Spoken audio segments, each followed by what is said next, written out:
अस्सलाम वालेकुम दोस्तों, आज का हमारा टॉपिक एटॉमिक स्ट्रक्चर है और हम किस तरह से एटम्स को हैंडल करते हैं और कौन कौन से सब पार्टिकल्स एटम के अंदर हैं, ये सारी चीज़ें आज हम पढ़ेंगे। सबसे पहले हमें ये पता होना चाहिए कि एटम क्या है। Atom is the smallest part of an particle of an element. Element का सबसे छोटा ज़रा जिससे एलिमेंट बना हुआ है उसे हम एटम कहते हैं। एटम किससे बना हुआ है? एटम के अंदर तीन चीज़ें हैं, एक इलेक्ट्रॉन है, दूसरा प्रोटॉन है और तीसरा न्यूट्रॉन है। एटॉमिक स्ट्रक्चर कैसे है?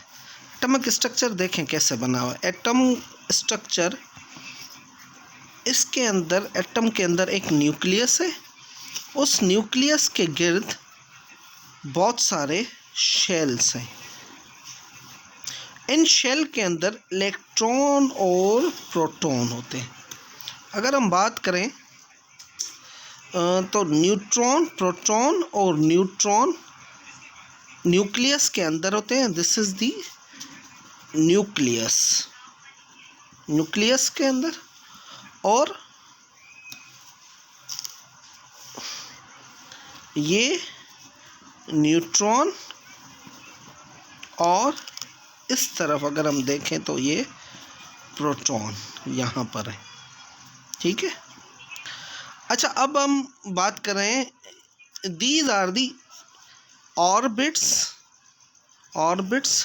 और इनके अंदर बैठे होते हैं, ये इनके अंदर इलेक्ट्रॉन्स बैठे होते हैं। ऐसे इलेक्ट्रॉन्स इनके अंदर बैठे होते हैं। एटॉमिक स्ट्रक्चर, पूरा एटॉमिक स्ट्रक्चर आपके सामने है और आपको बिल्कुल सही तरीके से दिखाई दे रहा होगा कि किस तरह से एटॉमिक स्ट्रक्चर को हैंडल किया जा रहा है। ठीक है। अब सब पार्टिकल कौन कौन से हैं? सब पार्टिकल्स को अगर डिटेल में देखें तो वीडियो को शेयर करें, लाइक करें और पूरा देखें ताकि आप सारी चीज़ों को अच्छे तरीके से समझ सकें। अच्छा, इलेक्ट्रॉन पर नेगेटिव चार्ज है, प्रोटॉन पर पॉजिटिव चार्ज है। अगर प्रोटॉन की बात करें तो P for proton, P for plus, P for positive, इसको याद रख लें। और इस पर माइनस और नेगेटिव चार्ज इलेक्ट्रॉन पर मौजूद है। अब अगर हम बात करें न्यूट्रॉन की, न्यूट्रॉन पर कोई चार्ज नहीं। N for neutron, N for no charge. Neutron पर कोई चार्ज नहीं है। अब इनर्जी शेल्स की अगर बात करें, इलेक्ट्रॉन क्योंकि हल्का है, electron is the lightest particle of an atom. Electron lightest particle है, सबसे हल्का पार्टिकल इलेक्ट्रॉन है। ठीक है।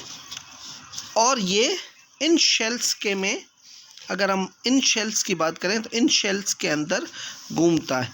अब कितने इलेक्ट्रॉन एक शेल के अंदर हैं, तो हम 2K फार्मूले को यूज़ करते हैं। यूजिंग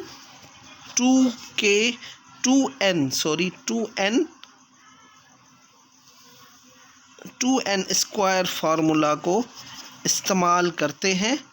2n स्क्वायर फार्मूला क्या है? इस फार्मूले को यूज़ करते हुए, ये शेल नंबर है n, where n is equal to shell number. अगर हम बात करें शेल नंबर की, अगर पहला शेल हो 2n पावर स्क्वायर, तो हम कहेंगे 2n की जगह 1 रख दिया और स्क्वायर रख दिया तो इसका आंसर 2 ही आ गया। तो पहले शेल में इसका मतलब है कि दो इलेक्ट्रॉन्स आ सकते हैं। पहले शेल में 2 इलेक्ट्रॉन्स आ सकते हैं। अगर हम दूसरे शेल की बात करें, तो 2n स्क्वायर आ जाएगा। तो n अब 2 हो गया, 2 के ऊपर 2, तो 2 × 4 हो गया। अब बना 8 इलेक्ट्रॉन्स दूसरे शेल में आएंगे। कितने इलेक्ट्रॉन्स आएंगे? 8 इलेक्ट्रॉन्स। अब इसमें एटॉमिक नंबर, एक होता है एटॉमिक नंबर और दूसरा होता है एटॉमिक मास। हम बात करें एटॉमिक नंबर की, तो एटॉमिक नंबर क्या होता है? एटॉमिक नंबर क्या है? Number of proton plus number of neutron, दोनों के नंबर्स को प्लस करेंगे। और अगर हम बात करें एटॉमिक मास की, तो सिर्फ नंबर ऑफ प्रोटॉन जितने होंगे वही क्या है?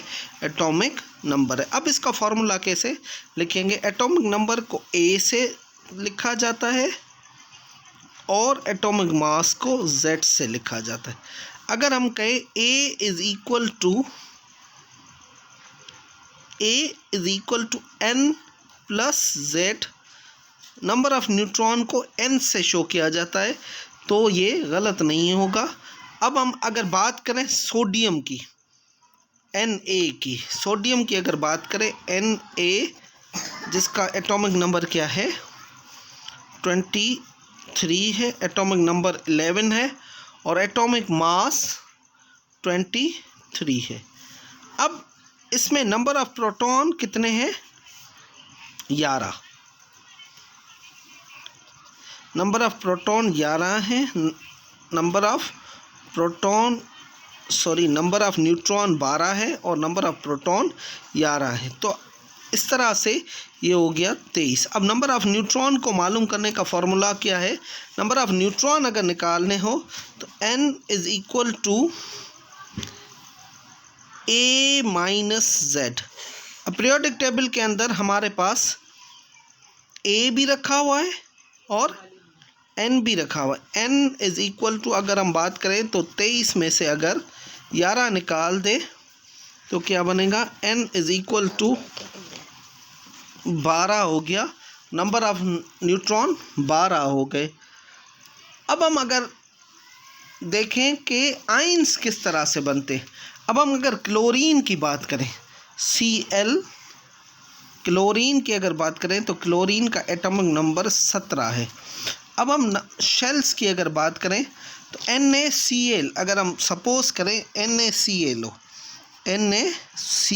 हो तो Na प्लस होता है, Cl माइनस होता है। वैलेंसीज कैसे आती हैं? सबसे पहले वैलेंसीज को समझते हैं। वैलेंसीज कैसे आते हैं? वैलेंसी किस तरह से? अगर Na में 11 इलेक्ट्रॉन है और 11 प्रोटॉन है तो Na क्या करेगा? अब Na के फर्स्ट शेल K होता है, उसमें 2 इलेक्ट्रॉन है और L में 8 है। ये 2 और 8 टोटल हो गए 10, बाकी बचा 1 और वो M में आ जाएगा, तो टोटल हो गए ये 11। ठीक है, ये Na की हम बात करें। अगर Cl की बात करें तो Cl के K शेल में 2 आ जाएंगे, L में 8 आ जाएंगे और M में 7 आ जाएंगे। ये 2 10 और प्लस 7 तो हो गए टोटल 17 हो गए। टोटल हो गए 17, टोटल 17 हो गए। 17 इलेक्ट्रॉन्स ये हो गए।